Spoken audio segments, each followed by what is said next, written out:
दोस्तों, क्रोध करने वाला खुद भी जलता है और दूसरों को भी जलाता है। बुरी बातों को बार बार याद करने से हमारी परेशानियां बढ़ती हैं, मन अशांत होता है। इसीलिए दुख देने वाली बातों को भूलकर आगे बढ़ना चाहिए।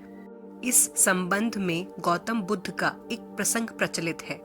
गौतम बुद्ध अलग अलग क्षेत्रों में भ्रमण करते और अपने शिष्यों को उपदेश देते थे। एक गांव में वे उपदेश दे रहे थे। बुद्ध ने कहा कि क्रोध ऐसी अग्नि है जिसमें क्रोध करने वाला खुद भी जलता है और दूसरों को भी जलाता है।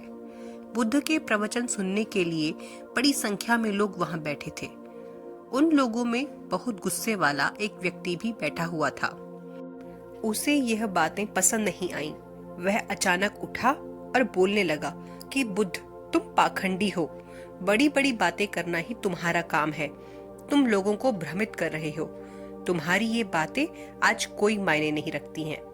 व्यक्ति लगातार बुद्ध को अपमानजनक बातें सुना रहा था।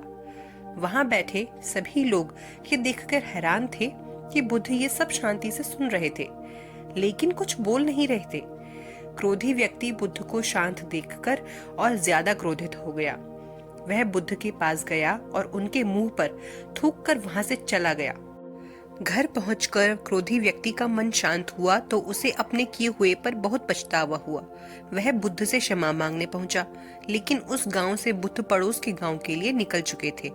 वह व्यक्ति बुद्ध को खोजते हुए दूसरे गांव में पहुंच गया। वहां व्यक्ति को जैसे ही बुद्ध दिखाई दिए, वह उनके चरणों में गिर गया और क्षमा मांगने लगा। बुद्ध ने उस व्यक्ति से पूछा, तुम कौन हो और क्षमा क्यों मांग रहे हो? उस व्यक्ति ने कहा, क्या आप भूल गए? मैंने कल आपके साथ बुरा व्यवहार किया था, आपका अपमान किया था। बुद्ध ने कहा, बीता हुआ कल मैं वहीं छोड़ आया हूँ और तुम अभी भी वहीं रुके हुए हो। तुम्हें गलती पर पछतावा है, तुमने पश्चाताप कर लिया, अब तुम निष्पाप हो गए हो। बुरी बातें याद करते रहने से हमारा आज बर्बाद हो जाता है। इस आदत की वजह से भविष्य भी बिगड़ सकता है। इसीलिए बीते हुए कल की बातों को भूलकर हमें सदैव आगे बढ़ना चाहिए।